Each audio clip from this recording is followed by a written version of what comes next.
At the end of his ministry, shortly before his death, you will find Jesus sharply criticizing the religious elite of his day. As their name indicates, the Pharisees were separatists. Their origin, if you know a little bit about their beginnings, they were well-intentioned. Their goal was to bring about a restoration among God's people through the law, through the adherence of the law, through the observances of the law and all of its practices and celebrations. They wanted to restore Israel's society to the likes of which had occurred in previous generations, perhaps during the time of someone like King Josiah. However, somewhere along the line, they went wrong. Somewhere along the line, they fell prey to the perils of leadership, perils of power, rather than shepherding God's people.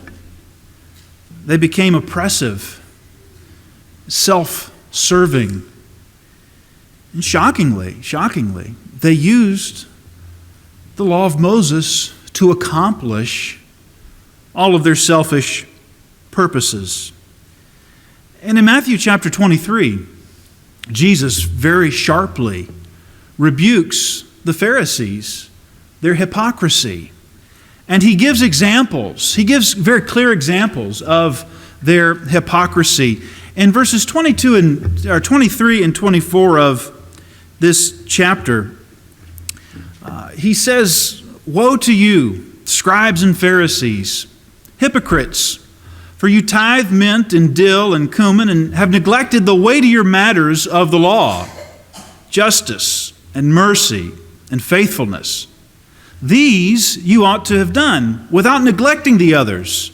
You blind guides, straining out a gnat and swallowing a camel." In this text, Jesus makes a very fine distinction. He makes a very fine distinction between something like tithing and weightier matters of the law. And that distinction is so fine, perhaps we're a little bit uncomfortable trying to make such a distinction. Are there certain elements of the law that mattered and others that didn't? You know, Jesus was often criticized regarding his views toward the law of Moses.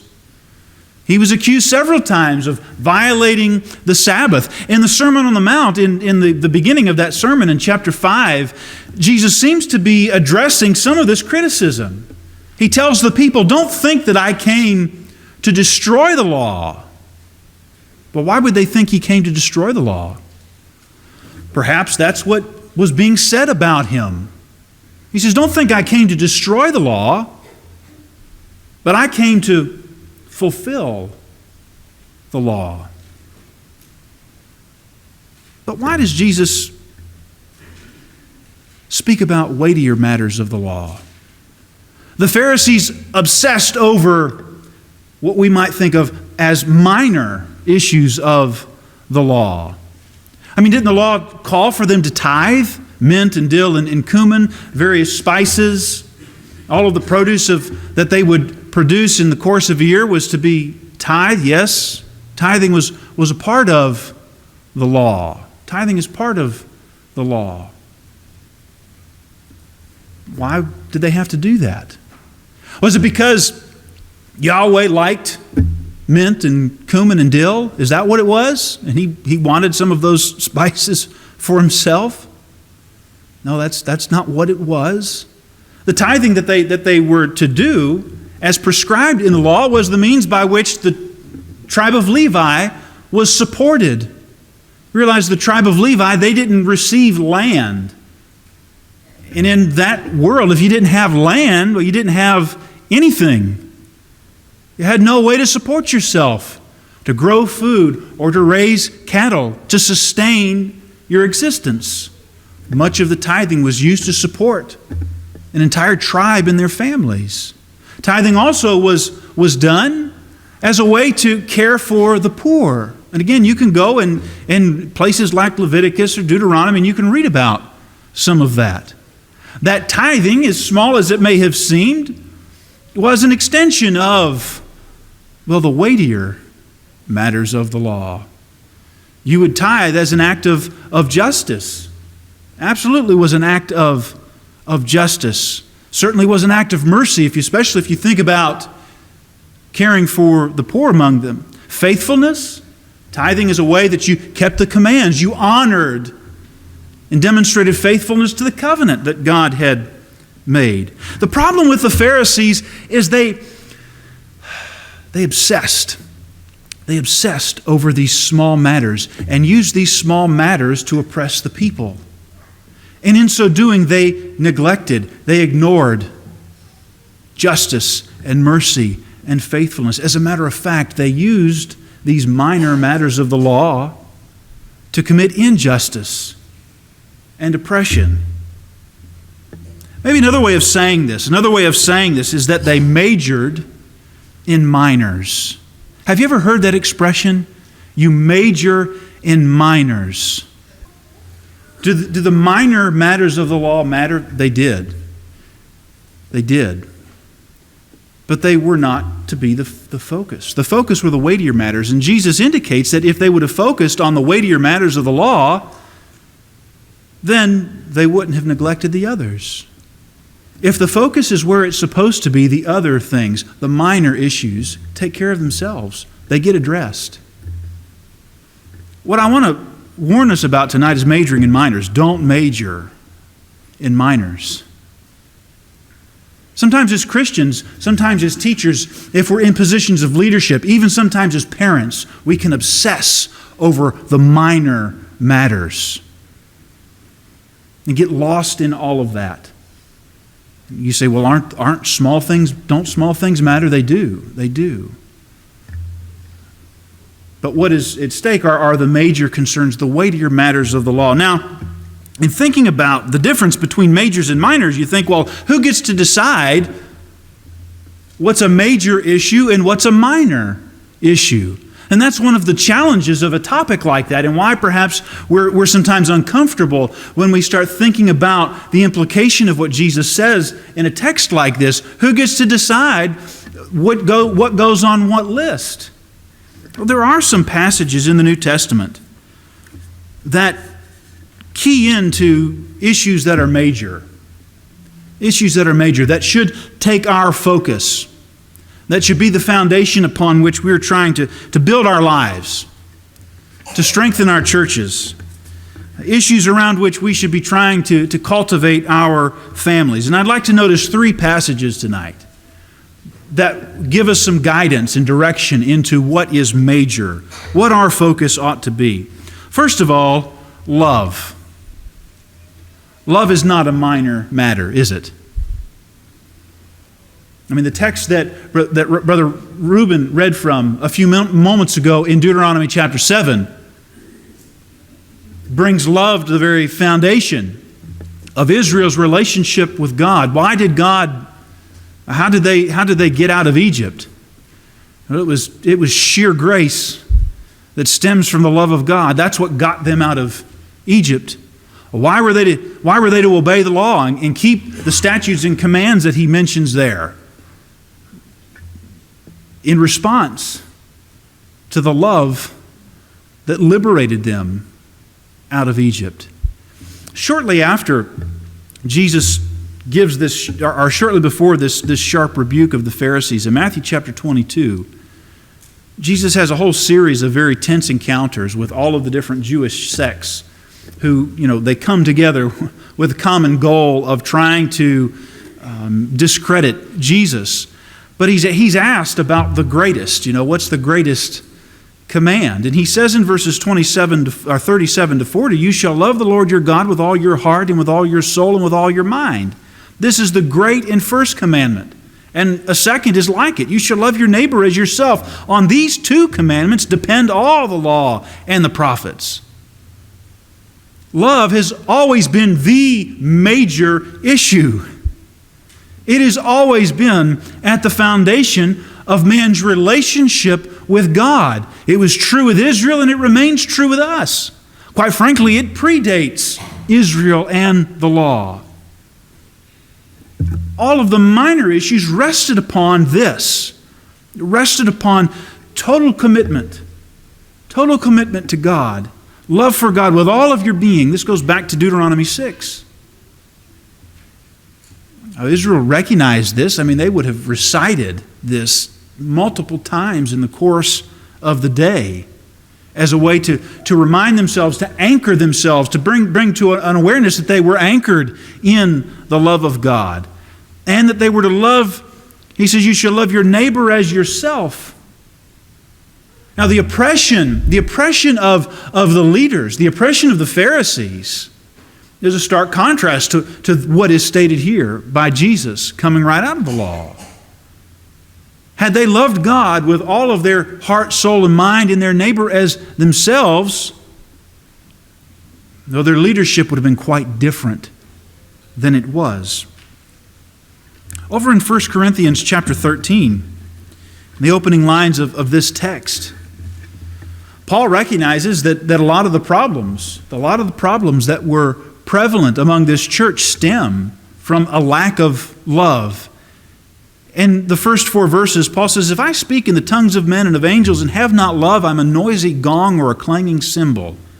And if I have prophetic powers and understand all mysteries and all knowledge, and if I have all faith so as to remove mountains, but I have not love, I am nothing. If I give away all I have, and if I deliver up my body to be burned, but have not love, I gain nothing. They had gifts. They had spiritual gifts in the church at Corinth. And we're just amazed by that. Considering the gifts that they had, but they weren't using them in the right way. They weren't properly motivated in the use of those things. And so Paul draws on that and says, yes, you may have these gifts and be able to do some pretty incredible things. But if you don't first have love, none of those things matter. He says, if you have faith so as to remove mountains, I mean, that's the kind of thing that Jesus would talk about, right? We looked at that last week in Luke chapter 12. If you have that kind of faith, but you don't have love, you're nothing. If I deliver up my body to be burned, I talked about some of that not too long ago. Christians who did just that. Willing to sacrifice. You're willing to sacrifice your very life if it is required. He says if you don't have love, it's nothing. It's all for nothing. Believing the right things but for the wrong reasons. Being willing to sacrifice the right things but for the wrong reasons. How we can go wrong. One of the things that the Pharisees teach us is that we can take things that are sacred and holy and that are meant for our good and for the glory of God, and we can use them for selfish purposes. That's what their problem was, majoring in minors.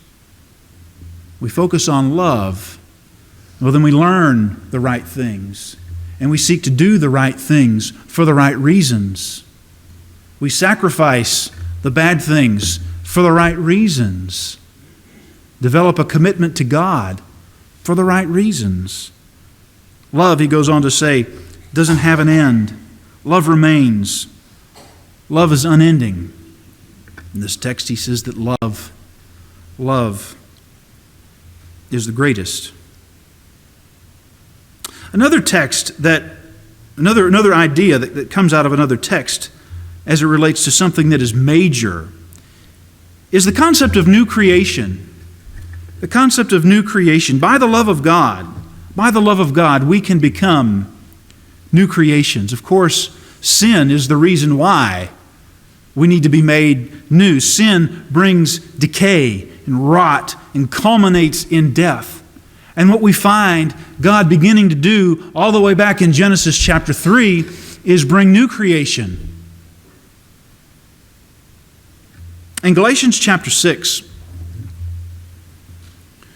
Paul's dealing with the problem of Christians who were trying to use the law of Moses as a means to justify themselves before God. It was a common problem of the time, of course. And what Paul is trying to correct is that no, we're justified through faith, not in the law of Moses, but through faith in the cross of Christ, through faith in the gospel. And some of the concluding statements here of the letter are this. He says, "But far be it from me to boast, except in the cross of our Lord Jesus Christ, by which the world has been crucified to me and I to the world. For neither circumcision counts for anything nor uncircumcision, but a new creation." This is the culminating text of the entire letter. What Paul is telling us is what matters most. What's the most important? What is to be our focus? He says it's new creation. That's what matters. That's what matters. How do you become a new creation? It's through faith in the cross. Paul says that's where our boast can be. A boast is where our confidence lies. Where does your confidence lie? Where is your assurance? Is it in yourself, or is it in, strangely enough, the cross of Christ? New creation. What mattered most in Paul's life was about himself becoming a new creation. And we think of that. He will often bring that theme to mind in his writing. You think about some of the things that he wrote in the book of Romans, in Romans chapter 6. He describes us as we're buried with Christ in baptism, and we raised to walk in newness of life, and then we are planted in righteousness. You're planted in righteousness. Well, then what happens? Well, then you have to grow. You have to grow. This idea of cultivating new life for ourselves through faith in the gospel of Christ. Can you just go on living in sin? Well, he says, well, God forbid. Of course you can't do that. What you have to do is learn how to harness your ability to become an instrument of righteousness. You use all that you are, all that you have, all of the gifts that God has given you. And you use those things not for yourself, but for His glory. Life becomes changed in that fashion. Character begins to change. Not all at once, but incrementally. Incrementally, over the course of time.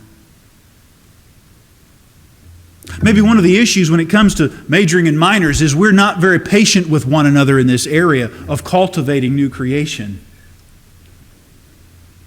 We expect results, you know. When we're talking about somebody else. If you're talking about me, then I deserve time and patience and understanding and compassion. But when it's anybody else, we expect this change to happen right now.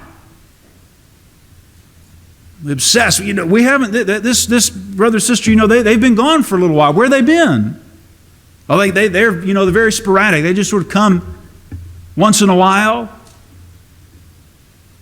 Well, what have you done to try to forge a relationship with that brother or sister? When you notice that they haven't been here, have you tried to reach out to them? It's very difficult to contact people these days, right? A text. Yeah, we can reach out. It's real simple to do.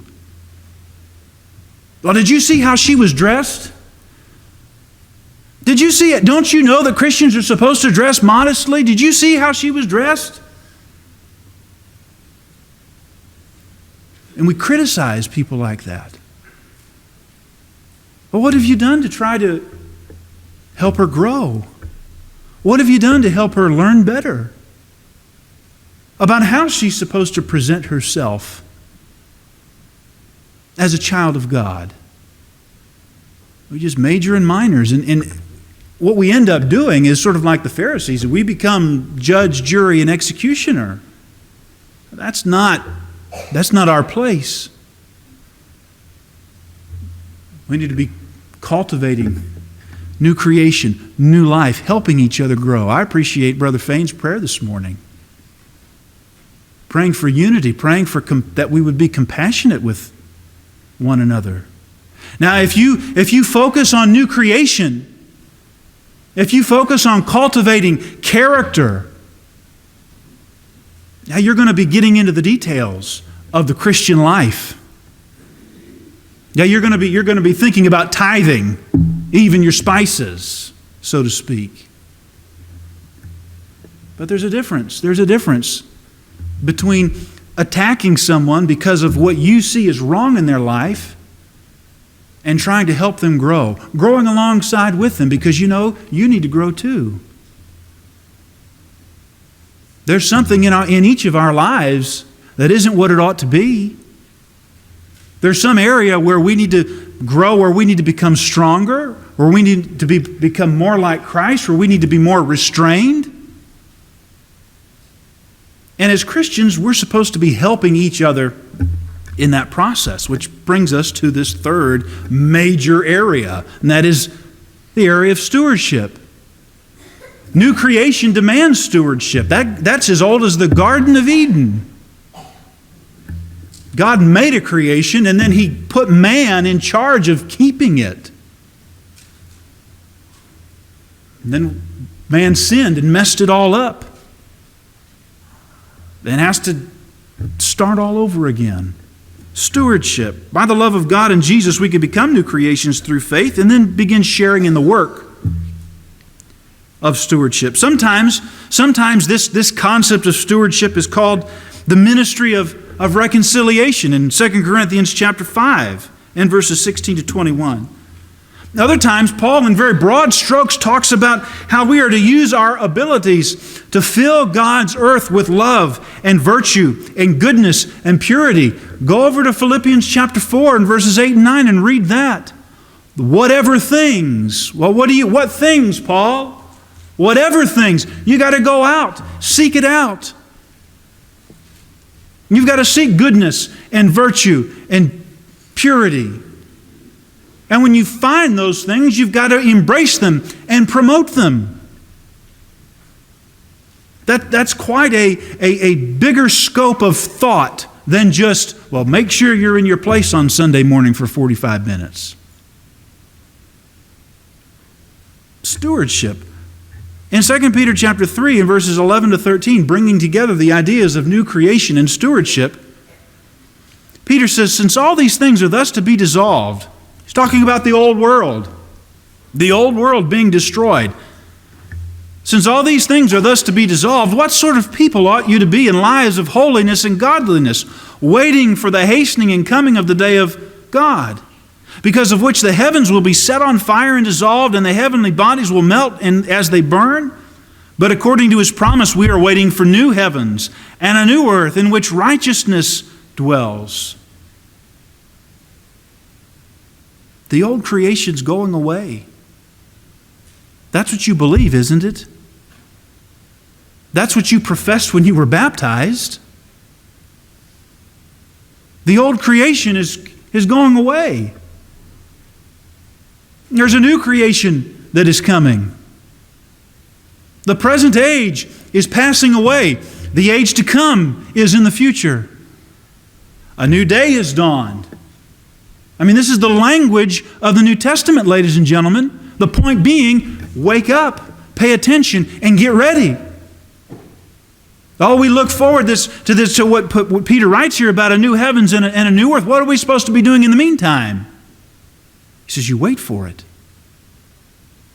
Well, what does waiting look like? Well, the Thessalonians thought, well, we'll just, sit around and wait. They quit living. No, that's not what waiting was. Waiting is about trying to live lives of holiness and godliness. Waiting is where you tithe the anise and cumin and the mint. Thinking about stewardship, cultivating new creation by the love of God, focusing on the majors, on the weightier matters of the law, are how the other things get addressed.